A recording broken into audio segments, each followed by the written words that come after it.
Good evening, everyone, and welcome to the IHR Digital History Seminar, and one of my favourite seminars that we do, which is our postgraduate panel, which is really showcasing new research coming out through our postgraduate and early career community.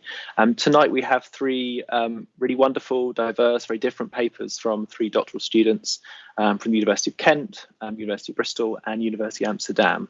And hopefully, we'll end up with a really rich discussion at the end that kind of can intersect between those three papers. Just a few notes of admin before we begin. We're going to have three papers back to back, each of which lasting somewhere between 10 and 15 minutes, which should give us a good time at the end to have a discussion. If you've been to these seminars before, you'll know this, but I'll just repeat the point. Please add your comments or questions into the YouTube chat as we go along. I'll kind of collate those and take those forward for the Q&A at the end, but you've also had some chance at the end to sort of think more broadly and then add questions towards the end as well. If you do Twitter as well, please feel free to tweet with the hashtag DHist, and we'll try to pick up any questions or comments that come up there.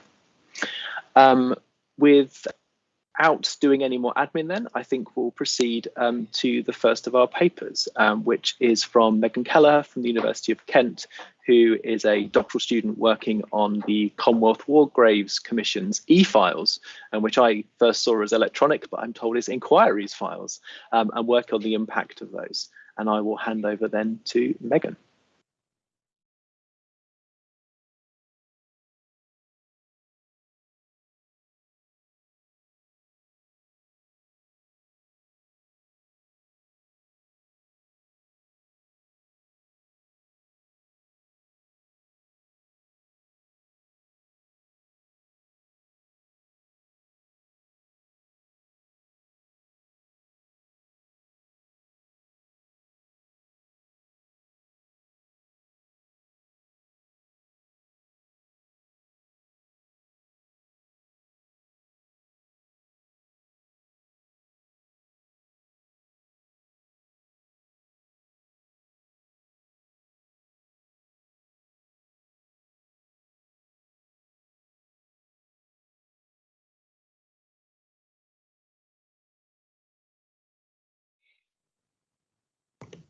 So good evening, everyone, and thank you for joining us today. As mentioned previously, I am a third-year PhD student at the University of Kent, where I'm researching the commemoration and care of First World War dead in Britain by the Imperial, later known as Commonwealth War Graves Commission.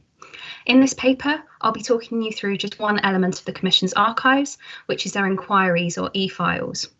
I'll be providing an overview of what exactly these eFiles are and how I was able to utilise them to further my own research. But before I get started, I just wanted to highlight who I'm referring to when I'm talking about the Commission this evening, as I'm conscious some may not have heard of this organisation before. So the Commission will be referring to both the Imperial and Commonwealth War Graves Commission. They are the same organisation, but they changed their name in 1960. The Commonwealth War Graves Commission, or CWGC, is the organisation tasked with caring for the dead of the British Empire forces from the two world wars. They began as a mobile ambulance unit that was initially brought under the auspices of the British Army in 1915, and they received their Royal Charter in May of 1917.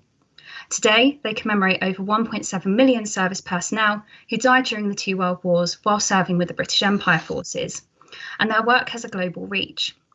Indeed, you can find commemorative sites in the care of the Commission in more than 23,000 locations in more than 150 countries and territories worldwide. As you can see on the screen, this is a map of some of their commemorations. As the eFiles I'm discussing this evening will cover correspondence that was received throughout the 20th century, and the Commission changes its name in 1960, in some cases the letters received spread across this change in name. And for ease of understanding, I will be referring to the organisation as a whole as the Commission. So for those of you interested in the work of the Commission, you may remember that in early 2020, they announced that a large number of their inquiries files had been digitised and were accessible through the archive section of their website. This work had been started prior to the global pandemic, but nevertheless was incredibly helpful for researchers still trying to view archival material during the lockdown, which included myself. Initially, they released approximately 3,000 of these files, many of which related to more famous casualties, such as the grandson of Charles Dickens, in addition to the arguably more fascinating stories, such as cases where people wanted to repatriate their loved ones. While the majority of the eFiles related to individuals buried in cemeteries and memorials overseas were there were almost 60 files digitised and released to the public for free that concern casualties buried at cemeteries and memorials across England, with more access across the United Kingdom as a whole.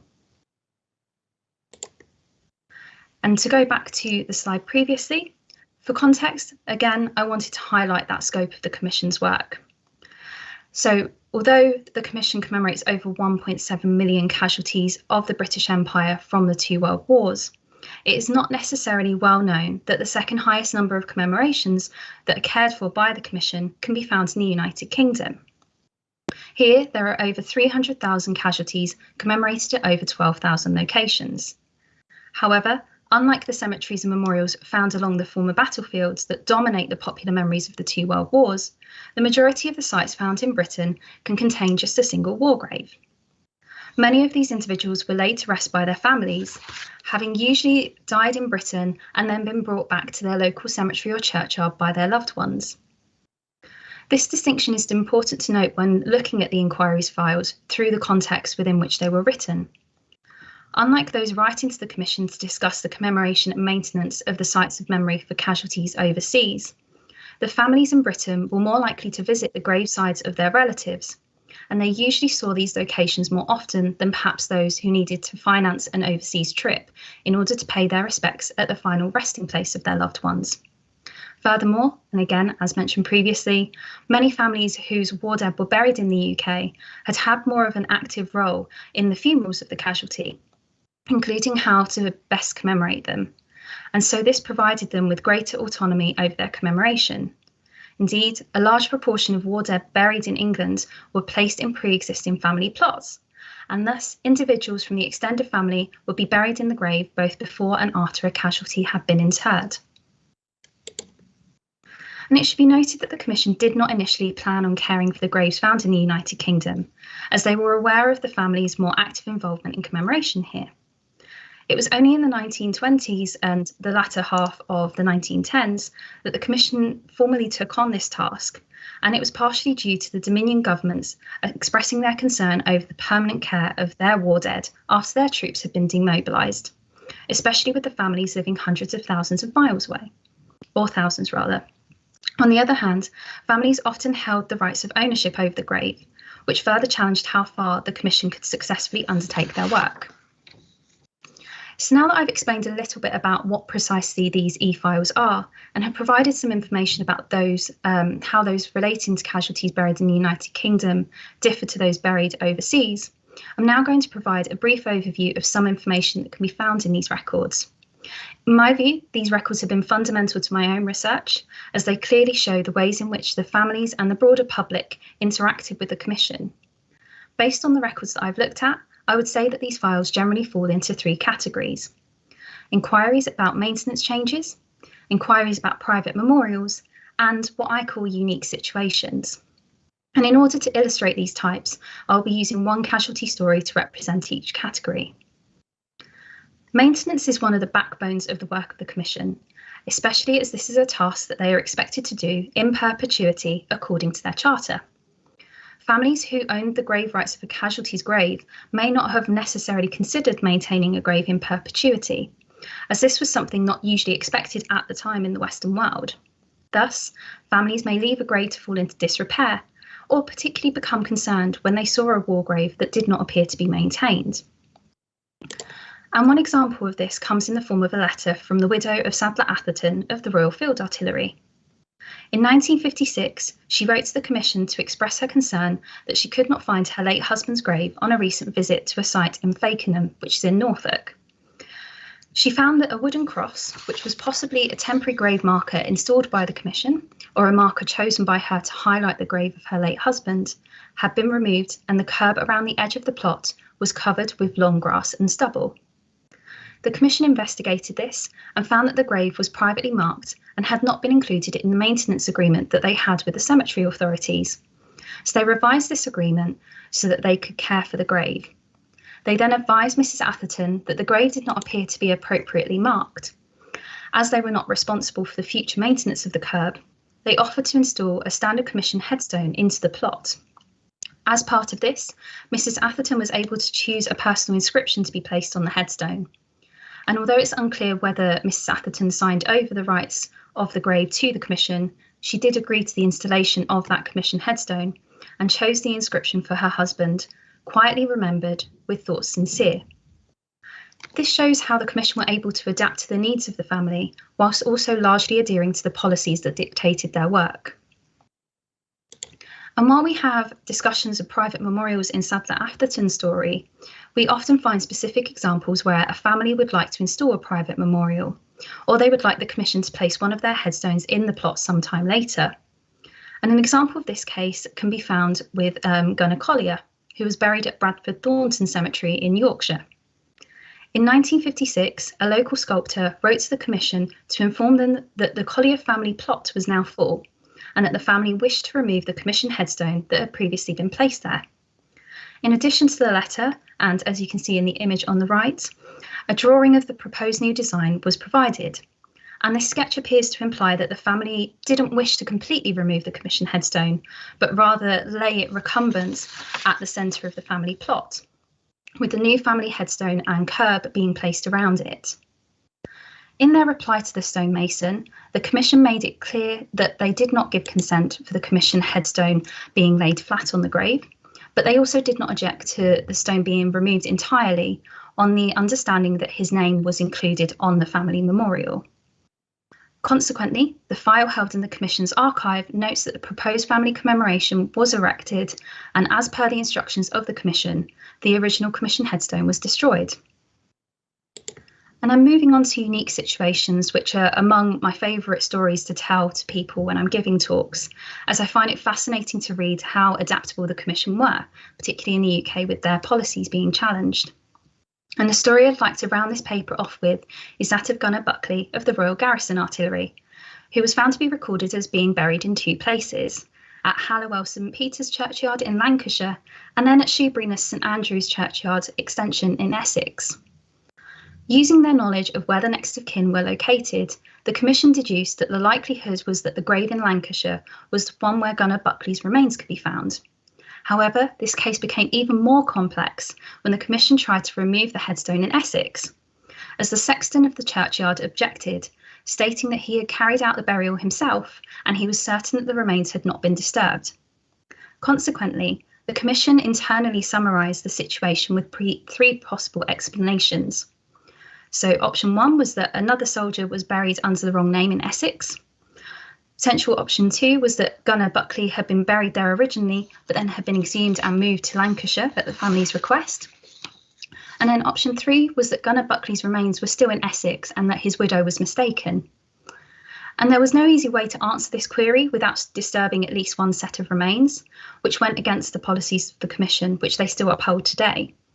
So therefore, the Commission replaced the headstone in Essex with a standard Commission headstone that's used for unknown soldiers of the Great War. And if you've been on social media today, you'll see that a lot of the quotes for unknown soldiers come from the literary advisor at the time, which was Rudyard Kipling. So to summarise my presentation and what can we learn from these eFiles?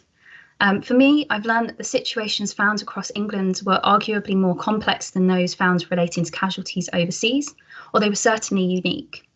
The eFiles also completely challenged my own viewpoints of the commemoration of war dead in England, and perhaps you've found the same while listening to me. I always believed that the war dead commemorated in England, and thus abroad the United Kingdom, were often omitted from the remembrance memorialisation rhetoric that the British public still participate in. Instead, these places were unique in that they provided a location for private acts of grief and mourning that others could not undertake at gravesites overseas. And they can give us an insight in how we may have interacted with the First World War dead had there not been a formalisation of the sites overseas. Although it's a relatively small sample that I have shared today, and indeed used in my own research, I hope that as more records become digitised, similar stories continue to be told. I hope you found this paper interesting, and thank you very much for listening.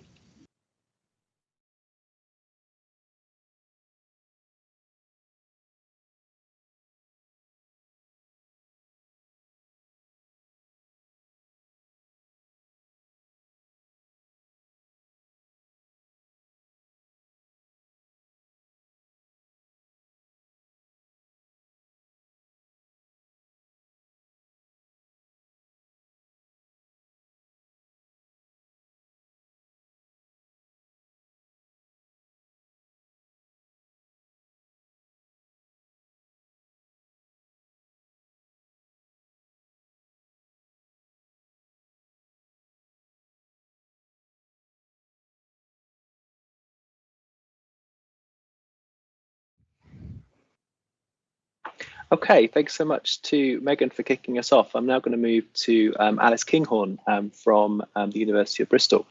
Alice is going to talk to us today about Anglican missionary societies, and I believe as well some of the intersections between a database she's been creating and work which we've seen before at this seminar from UCL and their Legacies of British Slavery database. So I'll hand over to Alice. That's great. Thank you very much. Thank you for having me. I am a second-year history PhD student at Bristol, and my PhD generally looks at connections between Anglican missionary societies and the Anglophone Caribbean in the early 19th century. When I first started my PhD in September 2020, I did not anticipate that I would be tracking donors and subscribers to early 19th century Anglican missionary societies. I'd used simple Excel spreadsheets during my undergraduate and master's degree, but I didn't anticipate going beyond this. I knew I wanted to combine a quantitative and qualitative approach, but I didn't anticipate that I could create a national data set to do so. So why am I interested in tracking donors and subscribers to 19th century Anglican missionary societies? I'm particularly interested in two societies, the Church Missionary Society, or the CMS, and the Conversion Society, or the Incorporated Society. Both were founded in the late 18th century. The CMS functioned as an Anglican evangelical section of the Church of England, and they had missionaries all over the globe. The Conversion Society worked solely in the Caribbean to provide religious instruction amongst the enslaved population. Both societies placed missionaries in the Anglophone Caribbean, and both were invested in the concept of amelioration. Amelioration was the belief that slavery could be gradually improved by mitigating the conditions that enslaved people lived in. It's often associated with gradual emancipation, a program popular in the 1820s. Calls for religious instruction amongst enslaved populations often underlay arguments for amelioration as a means to foster this, quote, improvement. Anglican missionary societies consequently became a primary method for amelioration to be implemented. Scholars such as Dave Dunkley have explored this concept in relation to the CMS, and my work builds on this historiography by looking at the donors and subscribers to the societies, which allow us to see what type of individuals funded the missions. To track the donors and subscribers to the CMS and the Conversion Society, I've produced a searchable dataset. The database framework itself was kindly designed for me by Keith McClelland, designer of UCL's Legacies of British Slavery database using Microsoft Access.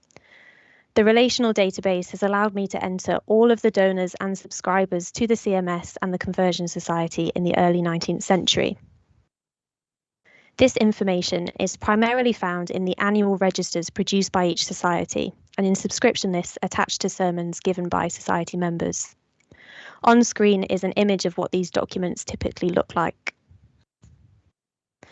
The CMS's subscriptions and donor lists are split into patrons, committee members, governors, annual governors, and then general subscribers and donors. Governors subscribed more than 5 guineas annually, and Governors for Life donated £50 to the society.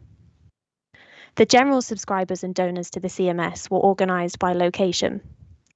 On the left-hand side of the screen, it's shown that they're split into contributions in and near London and those outside of London. And it was this organisation by location that made it relatively simple for me to find more biographical details about individual donors. Using the main search form for the database, I added each subscriber. This included general biographical details like birth year and death year, and I also added the occupations of the individuals. Whilst knowing the occupation of the individuals is helpful generally, it also allows us to draw more specific conclusions. And so using Access's query function, I can, for example, find the occupations of CMS governors in 1814. The top 5 results from this query are clergymen, merchants, bankers, lawyers, and publishers. There were also soldiers, authors, scholars, stockbrokers, printers, and engravers. I've also added relationships between individuals. This includes familial relationships, friendships, and business partners. For example, when I search Anne Morgan Folkes into the database, who was a subscriber to the Bristol Association of the CMS, 3 relationships exist with her siblings, Sarah Folkes, Mary Folkes, and her brother Arthur. Thus, this dataset provides biographical details of donors and subscribers to the CMS and the Conversion Society. However, the main reason for my research is to uncover donors that had links to transatlantic slavery. And to do so, I have cross-referenced the names of these supporters with UCL's Legacies, a British Slavery database. I'm sure you know, but if you don't know, the Legacies of British Slavery database, which is now maintained under the Centre for the Study of British Slavery at UCL, offers researchers the opportunity to investigate individuals who received emancipation compensation after the abolition of British colonial slavery. The Compensation Commission, which was set up to handle claims for this compensation, worked through more than 45,000 cases, and these were listed in Compensation Commission books, which were digitised by historians at UCL. This project resulted in the online resource that is the Legacies of British Slavery database. Alongside the database, the text Legacies of British Slave Ownership was produced, which explores general links between British slave owners, their relationship with slavery, and how this impacted Britain politically, economically, and culturally. The database constantly expands with new biographical details about individuals, contributed a lot by its users. For example, on the slide is the biographical detail of Arthur Folkes, who was a donor and owner of estates in Jamaica. As such, the LBS database has been crucial in providing information for my own dataset, as I've been able to identify donors and subscribers who appear in both databases. Whilst I'm still in the process of entering data, the results so far show that Anglican missionary societies were supported by numerous individuals with links to transatlantic slavery. I will now provide a few examples of this. On the screen are some of the committee members of the Bristol Auxiliary of the CMS in 1814 who also appear in the LBS database. George Daubney, a committee member, owns an estate on Montserrat and received compensation for 66 enslaved people at emancipation. George Hillhouse was a merchant and inherited a share of an estate in Barbados, receiving over £2,000 in compensation. Benjamin Bickley, also a committee member, was a merchant and ship owner, and during this period was Sheriff of Bristol. At emancipation, Bickley had almost 450 enslaved people listed to his name. Moving on to the Conversion Society, or the Incorporated Society, the dataset shows that 108 out of 215 of all donors and subscribers in 1823 had connections to transatlantic slavery. 42 out of this 108 were merchants, and 84 out of the 108 owned or jointly owned estates. For example, Alexander Stewart was the London merchant and large-scale mortgagee and owner of enslaved people in Jamaica. John Rankin was a West Indian merchant, partner of Beckford and Rankin, and a mortgagee and owner of enslaved people in Jamaica and St. Kitts. Some trustees of estates donated large amounts to the Incorporated Society. For example, William Cotton, who donated £21, was a trustee of 7 estates in Jamaica. Many of the donors and subscribers had family and business connections with each other. Some of these connections have been taken from the Legacies of British Slavery database.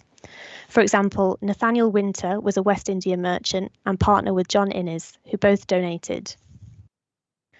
John and Philip Vaughan were West India merchants based in London and Bristol, partners in John Vaughan & Co. The Vaughans were cousins with the Bristolian merchants, the Prolleros, and Thomas Daniel was Philip Vaughan's father-in-law. Daniel was a Bristol West India merchant and owner of estates across the Caribbean, and all of these individuals donated to the Conversion Society in 1823. Thus, the cross-referencing of Missionary Society donors with the LBS database demonstrates the financial support that the CMS and the Conversion Society received from individuals connected to transatlantic slavery. However, this dataset tracks all donors and subscribers to the CMS and the Conversion Society, not just those with connections to transatlantic slavery. Hence, beyond my research, this data can be useful for other future projects. Firstly, the database is searchable and has the function to run queries. Currently, donor and subscriber lists are largely available online, but as scanned documents. Using my dataset, we can run large-scale queries such as how many women donated, what occupations donated the most, where in Britain was the highest concentration of subscribers. It also allows for the opportunity to view donation records across an individual's lifetime. It can thus contribute to studies of 19th century philanthropy and charity work alongside general genealogy studies.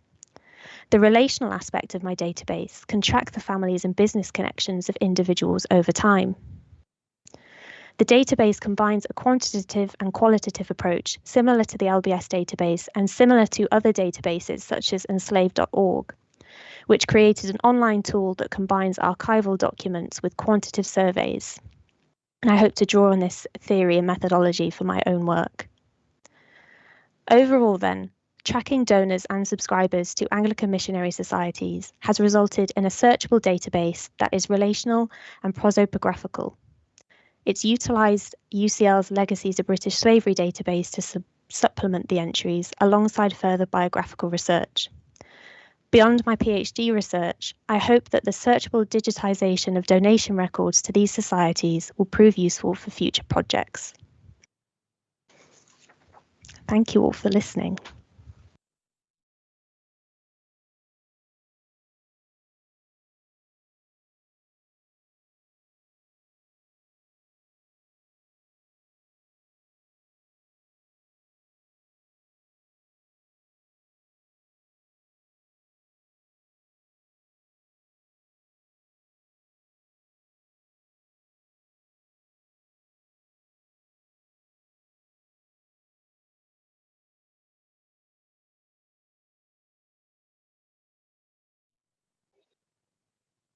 Thanks so much, Alice. That was fantastic. And we're going to hand over to our final speaker now, who's Bob Pirick from the University of Amsterdam. As I said at the beginning, Bob is also a doctoral student presenting their work in progress research. And we're going to go backwards now into the early modern period to think about the kind of the gendered nature of mobility in that period. And I believe tracing that through legal records. So I will hand over to Bob.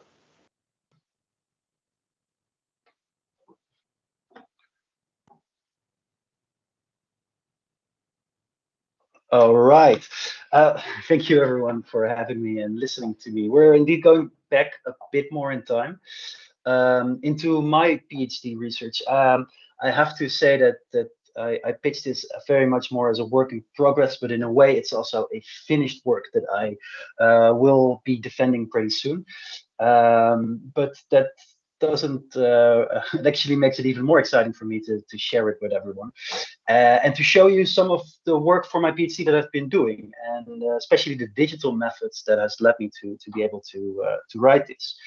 So I want to showcase some geospatial methods and some of the results of the handwritten text recognition that I've been doing and applying especially to 18th century notarial records. So these are legal records, but they're specifically records that were made at the notary. All right. So to take you all back to 18th century Amsterdam, I want to just give a very broad overview of my dissertation project and dissertation research. And the questions that I've been asking over the last 4 years are who claims urban space and how? And I'm exploring these questions through topics such as everyday mobility, neighborhood life, work and vehicles, with some broader questions sort of geared towards the narratives of spatial rearrangement and modernization in the 18th century. So I'm very much interested in the scale of mobilities, questions of the separation of gendered spheres. So the question whether there was a private sphere for women and a public sphere for men or not, and whether or not separation of home and work is something that you can empirically find in legal records. Right. And one of the very interesting things and challenging things that we've been thinking about in the project that I'm part of is how to capture movement. So we were thinking of building a database of street use, but we also want to sort of capture people going through the streets rather than as static material entities in a database. We also wanted to get them moving. And so we get these types of entities of moving out of court records, diaries, letters, and visual sources. And we very much draw inspiration here from the work from Sheila Ogilvie, who wrote in a more methodological piece about the micro-exemplary method, something used in socioeconomic studies to derive quantitative evidence from qualitative evidence. And I'm also very much inspired by the Gender and Work Project in Uppsala in Sweden, who described their method, the verb-oriented method, to capture work activities. So, and what they were doing, so these economic historians were taking activities out of legal records. So basically these are more qualitative records, big heaps of text basically, where things are described as happening, and trying to turn them into quantitative data by putting them into the database and by looking for patterns.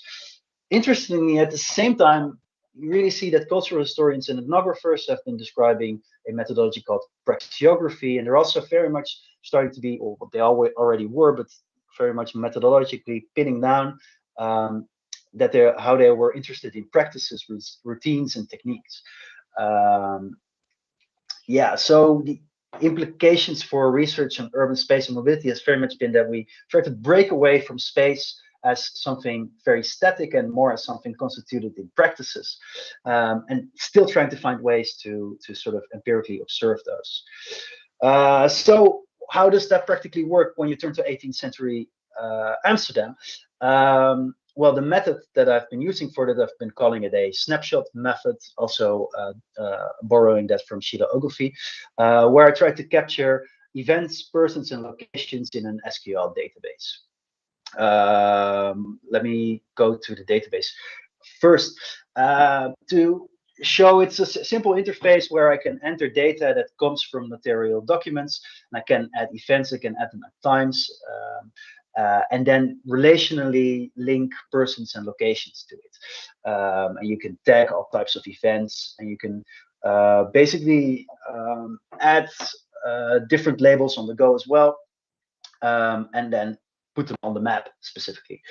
And this is possible because these types of notarial records that I've been using are witness statements, and they're depositions, and they contain a lot of people. These people have residential locations. These people do things at certain times, and these things people do very specific actions that you can track. Sometimes even at the hour, well, often actually at the hour precise through the streets of Amsterdam, and really pinpoint at the location at least the preciseness of the street. Well, so this is in a way very hard work because you're all sort of manually adding a lot of this to the database. And with that, I was very much helped through the last 4 years by the development of Transcribus. Transcribus might be something that people that have been working with handwriting a lot are very used to, but if they're not, it is a software program that allows you to do handwritten text recognition and training a model yourself. And when I started working with this, I think it was about 4 years ago, you really have to still train a model yourself. But right now, there are also a lot of public models out there. So I was very lucky that the City Archive of Amsterdam ran a very big sort of pilot project with volunteers who have also been transcribing a lot of basically random pages from notarial documents to start to build a public model. And so these are some of those results of one of the 17th century public models where you can really let the computer read with amazing margins of error these types of text that otherwise, well, they just take a lot of time to transcribe and can be automated partially now. Right. And for the locations that have been adding in the database, of course, early modern data and early modern addresses are quite fuzzy. So this is an example of how locations have been added to the city. Sometimes they are extremely precise. We know that it's a specific alley.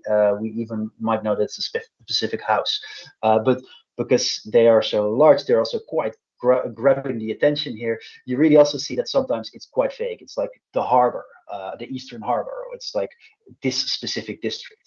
And in those kind of cases, the data is a bit more fuzzy. But by capturing them as polygons into this database, it also becomes possible to play around with it a bit and also take only the more precise data or throw out the fuzzy data. But still, you could capture all the potential places where something was taking place.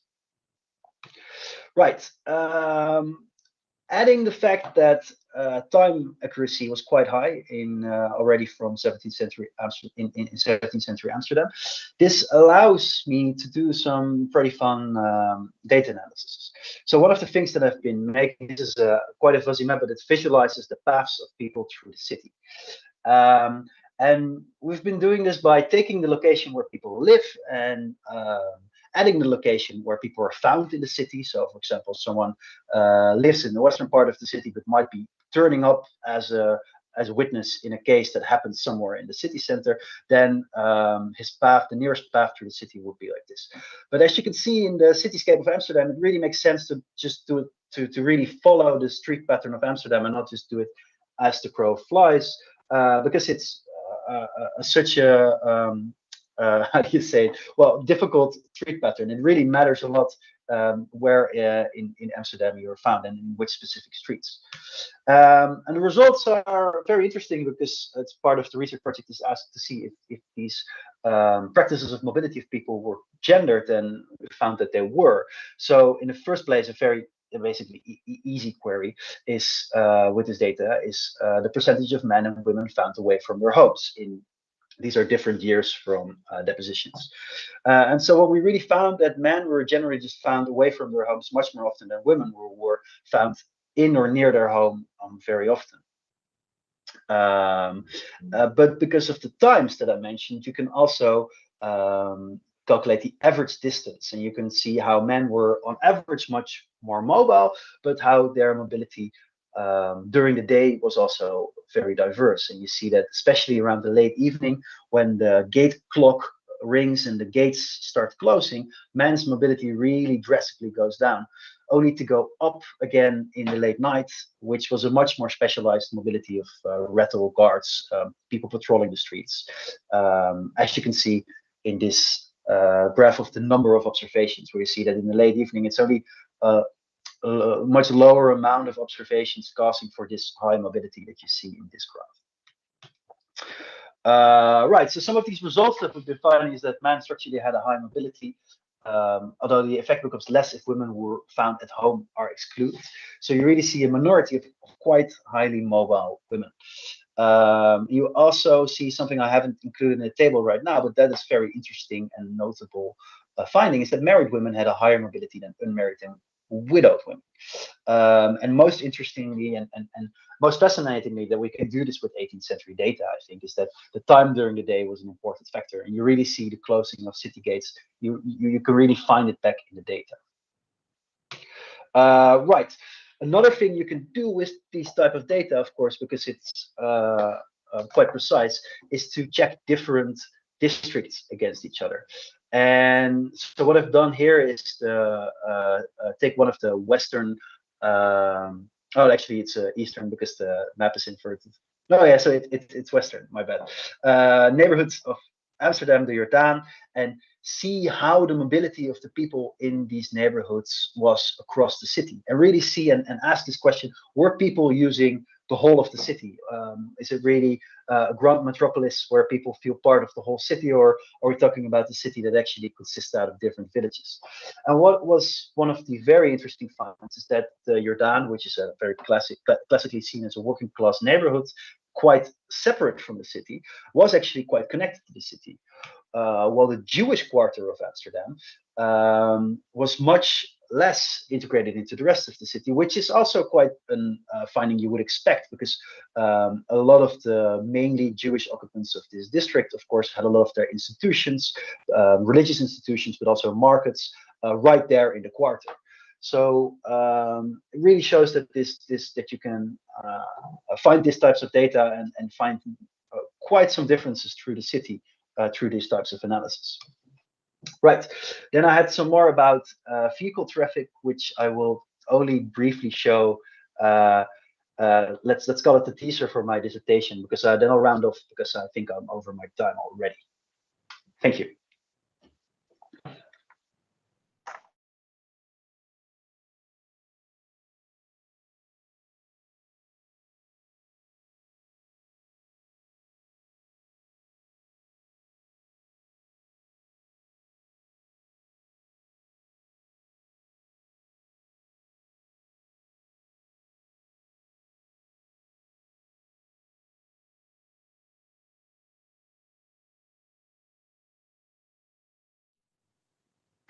Okay, so thanks, Bob, and thanks to Megan and Alice as well for 3 really wonderful papers. I love that we managed to go from a picture of the globe to focusing in on a district of a city in the course of about 45 minutes, actually less than that, and you all kept time, which was great.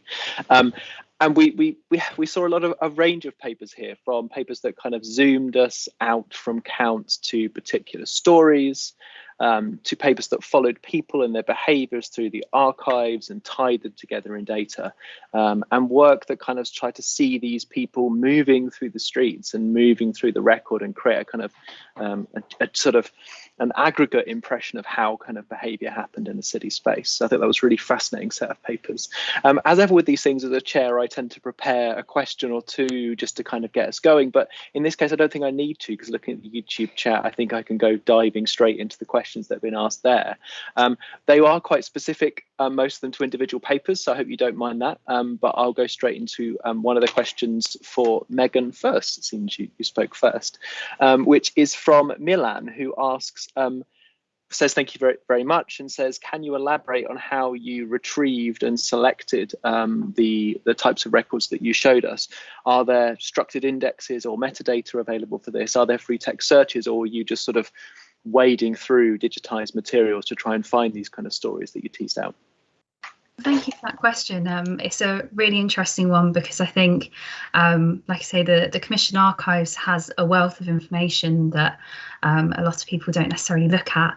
But to answer your question, I went very macro with my search. So prior to the eFiles being released, I typed into a search United Kingdom, and the way that the system works on the Commonwealth War Graves Commission's archival website is you put an asterisk if you want certain things included.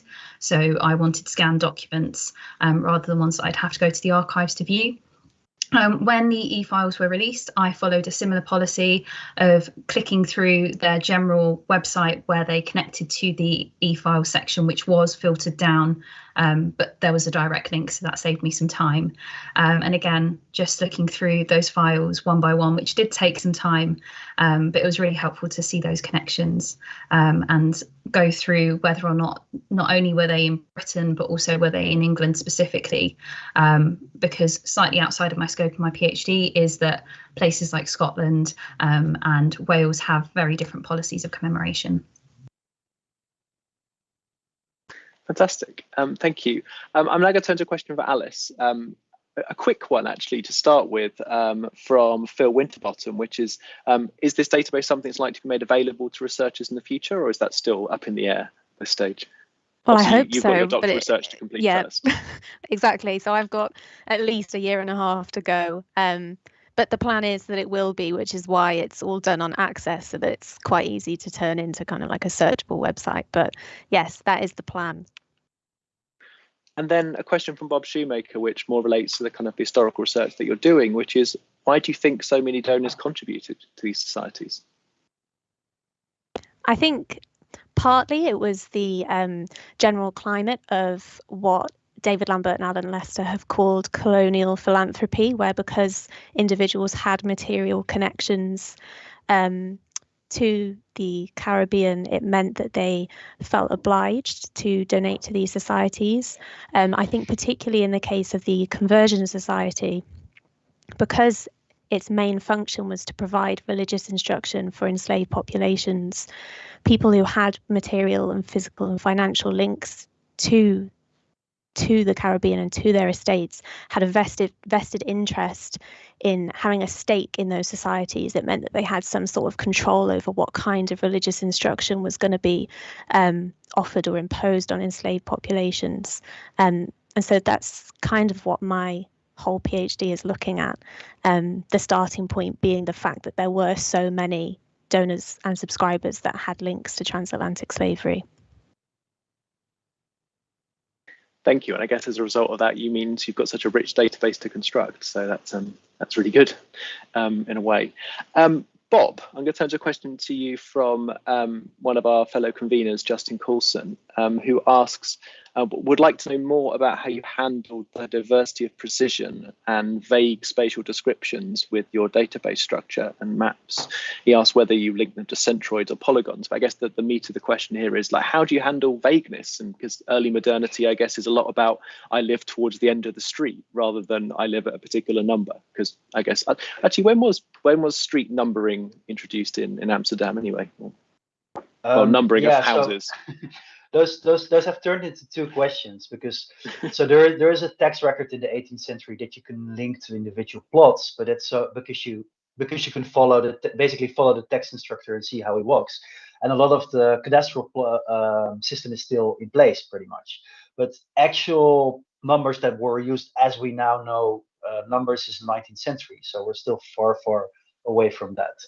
But in a way, the system is actually quite standardized. So they do have a lot of extra spatial indicators. So it's like this one street, the third house from that other street, or near that alley. So it really substantially narrows it down to certain sides of the street or a certain block of houses. And that does radically increase the accuracy of a lot of these observations.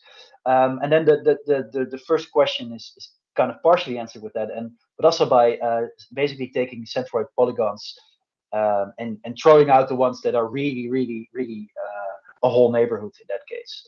So there's quite some margin of error, but I do think that for 18th century stuff, it was already quite amazing that we could still plot a lot of paths out of that. Yeah, so I think that answers the question mostly. Thank you. And I guess legal records help to some extent. You'd hope they'd be a bit more precise. Yeah, exactly. And also because these are types of when you see a map, you would know around where it is. And I think the sort of the civil servants that had to deal with this also would practically be able to use this. So I'm going to loop back then to questions for Megan now. There's also a kind of a question that I think you've already answered from Nina Jans, one of our previous speakers at the seminar, about whether the names of the soldiers are connected to a database or finds on the War Graves website. But I'm right in thinking that the War Graves Commission does publish the names of all the different graves. Is that right? Yes. They don't just publish that there are a number in a place, they publish the names of the individual soldiers, correct? Yeah, they do. So there are searchable databases on their website that you can utilize and download. So if you're looking for a particular cemetery, you can use their cemetery or memorial search. So you can go right from the large scale memorials, places like the T. Val and the Men in Gate Memorial, right down to the single war grave in your churchyard. And then you can also search by individuals if you know you're looking for a particular casualty, and neither of those things are behind a paywall. And you can also download them into an Excel format if you want to use it for other things.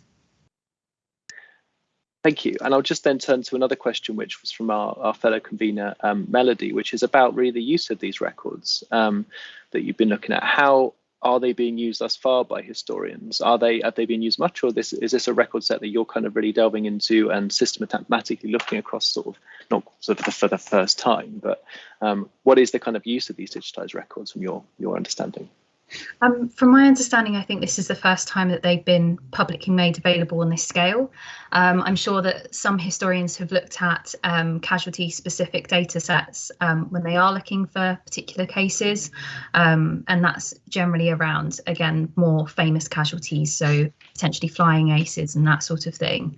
But yeah, I think this is the first time, and I don't want to say that too loudly, that someone's looked at this on such a large scale, and that is thanks to the digitisation of those records. And according to their website, they're also going to be digitising about 1,000 more soon. So I'm looking forward to that as well. Fantastic. Alice, I've got another question from Melody, which I'll read out, which is, could you define what a connection means for your database? So does it mean solely having received compensation directly, or are there more indirect connections in there? And how is this noted? I guess, how is this documented within the way you're producing your data set? Mm-hmm. I've used the same categories that the Legacies of British Slavery database uses, which includes owner, joint owner, owner in fee, tenant for life, also trustees, mortgagees. There's a whole category of them. So when I'm talking about connections, it could be any of those things. I've also defined whether they were perhaps married to somebody that had property in the Caribbean, or whether they inherited it later on in their life. And so I've documented it with categories, basically with a drop down menu, so I can see that. But in the case of the Conversion Society, what's really significant is that most of those that had connections were either West India merchants and members of the West India interest, or they were owners and joint owners of slave property. So that's the way that I'm kind of defining it. And can I add a question to that, which is about, I mean, do you feel like some of the categories you've been generating feel a bit limiting in a way? So I was looking, for example, the slide you had for employment status, for example, and I noticed you had quite a long tail because of the kind of precision you'd used, and they weren't sort of clustered or bucketed together. And I wonder, as you've been working, the extent to which you've been, and this could also kind of fit in something Bob talked about as well, some of the kind of the more binary ways of categorizing are quite limiting, and whether, as you progress, because you're thinking about relational as well, whether you're hoping to sort of go from I chose these categories to sort of machine tell me which people should logically sit together, who is kind of clustered together. Mm-hmm. Yeah, absolutely. And as you say, the occupation category is definitely one where that's happened, particularly as well because people's occupations changed over time, which gets quite confusing. And people had more than one occupation. Quite often people were listed as authors, but also bankers and also merchants. And so for now, I'm kind of just using the categories that are present when I look at the biographical details of these individuals. And I'm hoping that I will be able to kind of cluster them later on. But right now, I'm just using the categories that are kind of just given to me. So every time there's a new occupation I make it a new category. Bob, do you have anything to add about sort of categorization? Because I noticed you had quite binary categorizations at times as well. Yeah, it's very interesting to think about, because a lot of for example, the Swedish project that I mentioned, the Gender and Work project, a lot of their work comes out of the basically the background assumption that, especially for the 17th century in Sweden, but in the 17th century across Europe, occupation labels only tell half of the story, right? So they were really looking for ways to find actions of people in action, doing stuff actively, and then making economic reconstructions out of it. Now, of course, in your case, you're not doing economic reconstruction of their occupation labels, but it's always very interesting to ask, like, what are these labels actually telling us? Is it more of a social indicator? Is it an economic indicator? What do they do with us? So what I've been trying to do is actually to stay as close as possible to what the source material says, to not put too much of the interpretation of me as a researcher into it. So yeah, there are a lot of ways to go about it, and I try to, when I do start to do the interpretation, I try to do that in at least a separate file, or at least to keep it separate from what the source material says. and try to make notation systems for that as well. Thank you. And whilst we're on the topic of sort of keeping close to the primary sources themselves, there's a question for you, Bob, as well, from Bob Shoemaker, who asks, what types of legal disputes generated these witness statements? He says he would think that the gender dimension would be affected by the types of disputes which generated these kinds of testimonies. Yeah, absolutely. I also have to say that a lot of the inspiration for this methodology actually comes from a chapter by Bob Shoemaker. So what I added was put it on the map, I think, and put it in GIS. But it totally does. I think some of the effect of these women being so close near their home might have been the preference of the chief officer of Amsterdam for women that were close at home. So maybe they were more credible witnesses. But in a way, I think there it becomes really tricky, because where do the legal norms and the actual social cultural norms, you almost can't distinguish them from each other. And in the terms of type of conflict, I do think that the conflicts are quite diverse. It's not just drunken brawls in bars, which ups the mobility of these men because they're all sailors. It really goes from tax evasion to drunken brawls, but also there are a lot of parking accidents happening. So it does really, I think, give me a sort of good view on lower middle class Amsterdam. And the conflicts themselves are diverse enough. It's rather, I think, the witnesses themselves, there is a bit of a bias in there as well, and it's always important to keep in mind. Yeah.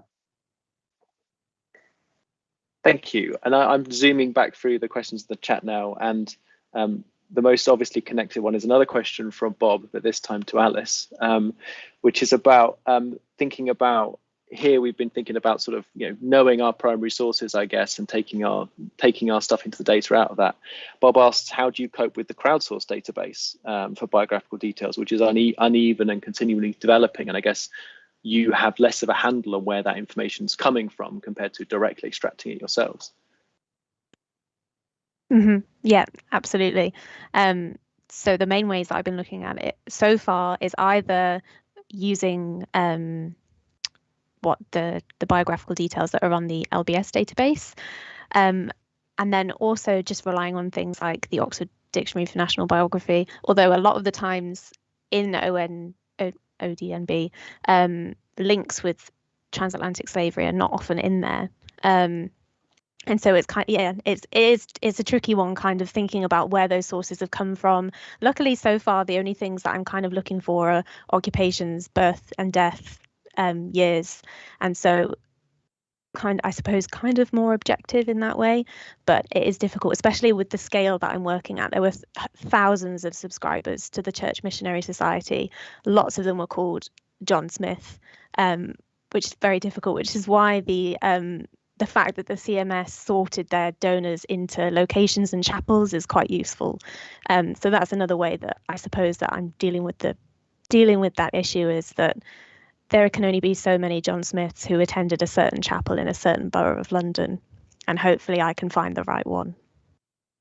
Oh, it's lovely to have that kind of disambiguation when it pops out of the database, isn't it? It's amazing.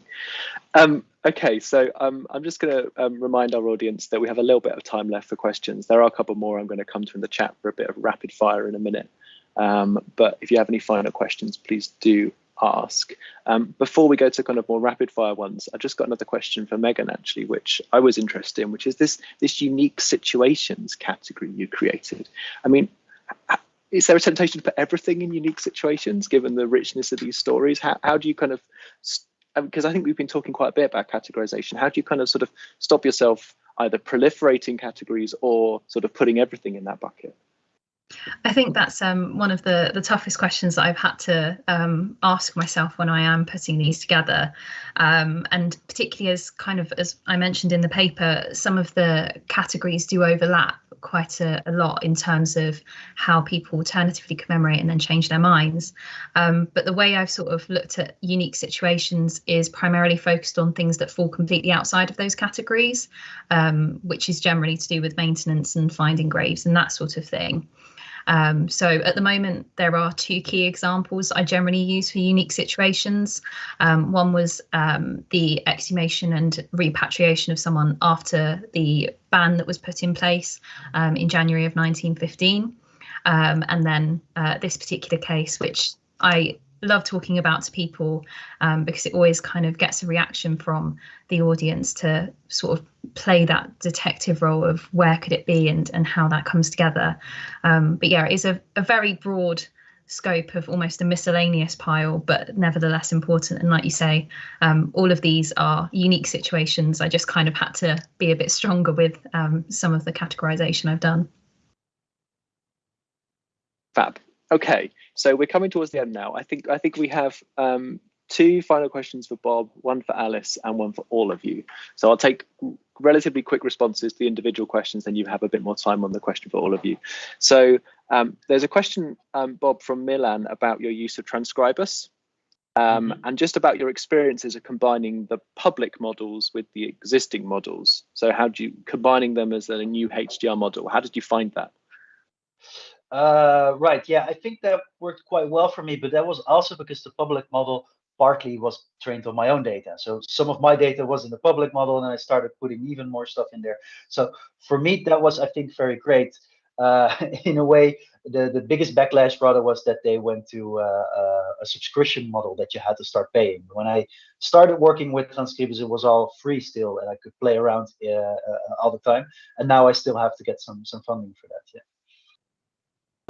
And just one more technical question that's come to you, Bob, from Bob Shoemaker about perhaps what's coming next. Like, are you thinking of using things like natural language processing to identify key event, person, locations you're searching for when you transcribe stuff? Or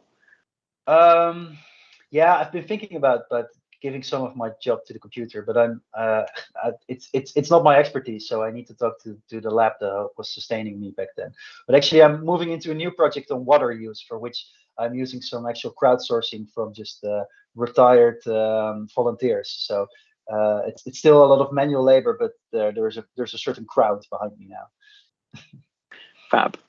And the specific question for Alice comes from one of our former conveners, Peter Webster, who asks a question about the gendering of philanthropy in this period. And he's coming from a position of admitted ignorance a little bit, and says, do you see many cases where a husband is the owner of the property and his wife is the donor? The husband, is he? Yes, particularly for the Church Missionary Society. Around a third of all donors to the CMS in the period that I'm looking at were women. For the Conversion Society, it's a much lower percentage, it's about 5%, but the women that were donating to the Conversion Society were quite often owners of estates in the Caribbean and of enslaved people themselves. But for donations to the CMS, you quite often see that it was, have I got this the right way around, that men owned the estates in the Caribbean and that women would donate. That, yeah, that's the case. And a lot more women donated to the CMS proportionally than to the Conversion Society. Fab, thank you. Okay, I have one last question, which does come from our Master of Ceremonies. I don't know if she wants to ask it herself or she's going to shake her head. Oh no, Melody's going to come in. I'll let you ask the last question then, Melody. Okay, so my question for all of you is, to what extent have you been given support from your institutions or communities more broadly about making your data open, making it fair, making it, available to other researchers, to the extent that you want to do that with your data? Okay. And I guess Alice can start maybe, or Megan, whoever is ready. Yeah, I can go. So my database was kindly designed for me by Keith McClelland, so I've had a lot of support from him in how to work it and things. So once my database is complete, I will be sharing the data, sharing the numbers of donors and subscribers who had these connections with transatlantic slavery, so that can be added to the individual biographies on the LBS database. And then I am hopefully going to be able to make the full data set that has all of the digital donors and subscribers public, hopefully. But yeah, I've had a lot of support from the community. For someone that I know absolutely nothing about Access, I've had a lot of support from, to try and figure out how to use it and how to use it well, I'd say. Yeah, I can come in and sort of echo that in a similar way. So my supervisors, Professor Mark Connolly and Dr. Stefan Goebel, from the start were explaining to me about using these personal stories, which are generally how people connect with the Commission's work initially. And it was actually Mark Connolly mentioning to me a particular casualty story from down in Canterbury, which is the other unique situation. But I've talked about it quite a few times, so I don't want to, if I've got regular audiences, go over that again. But effectively, it was sort of my mission throughout my PhD to uncover the layers to this story and really challenge myself with that. On top of that, from the Commonwealth War Graves Commission's perspective, the fact that they've made it open access has been really helpful, and I've been chatting with them in both a professional capacity and a PhD capacity about how I can make this public from a more public-facing role, but also within my institution from an academic-facing role. So it's been really helpful to see both sides of that history and make sure that it's reaching as broad an audience as possible. Yeah, and in my case, we were very happy as in the project that I was working in to work together with a lab called Create Amsterdam, and they are very much involved in something they call the Amsterdam Time Machine, for which in the future the idea is to make much more data available, but also link it to each other, for which ours is only one small part. It's good to have some institutional embedding, because if I would, as an individual, have to do that, there's no way. I would basically know where to start. Thank you all, and thank you all for so generously answering the questions from our audience and our convener team. I think we've heard this evening 3 really wonderful work in progress papers that clearly are making very specific historical interventions in their fields, but also enable us to reflect more broadly on methods and just kind of the nature of sort of doing digital-ish work, however involved, as a doctoral student. So my thanks to Megan, Alice and Bob for their contributions, and I really hope that our audience will show their appreciation in the chat. Before we go, I just need to alert everyone to our next seminar in our series, which is on the 15th of February. In which Waitman Bjorn from Northumbria will talk about scales of perception, digitally mapping the Holocaust through the Janovaska camp. That will be on the 15th of February and broadcast on YouTube as usual. So thanks to our audience, thanks for the wonderful questions, and thanks to our speakers, and hopefully we'll see you all at a future seminar. Goodbye, everyone.